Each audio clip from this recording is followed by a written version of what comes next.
الفنان المغربي سعد المجرد، أهلا وسهلا فيك بلبنان. ثانك يو. شو هو شعورك بتواجدك بين الشعب اللبناني اليوم؟ شعور لا يوصف. أنا فرحان جدا جدا. وأنا كل ما أجي لبيروت بشوف أصحابي وبشوف أصحابي الفنانين وأصدقائي in general. نعم. بشوفهم بكون جد فرحان، فما بالك يجي لأغني بكون فرحان أكتر وأكتر. يا أهلا وسهلا فيك. الله شو يسلمك. هي ظروف اختيارك لأغنية محتاج للحب اللبنانية؟ والله كان هو اقتراح من صديقي جمال ياسين.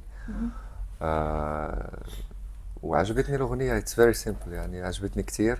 نعم. ورامي شلهوب ما شاء الله عليه كتب كلمات كلمات حلوة حلوة ومهضومة صحيح. وسهلة وسيمبل وكاتشي. ف وهذا الستايل اللي بحبه دائما، الشيء السهل الممتنع. كيف توطد علاقتك مع جمهورك بكل أنحاء العالم لتلاقي هالشعبية يلي كل العالم بتلاقيها بتحب سعد المجرد وبتحب أغانيه والستايل تبعونه على المسرح؟ أه بحب جدد وديهم دائما شيء. ما بحب المونوتون، بحب انه they have fun. I like to make them have fun. أكثر أغنية أو ألبوم كان محبب على قلبك بمسيرتك الفنية؟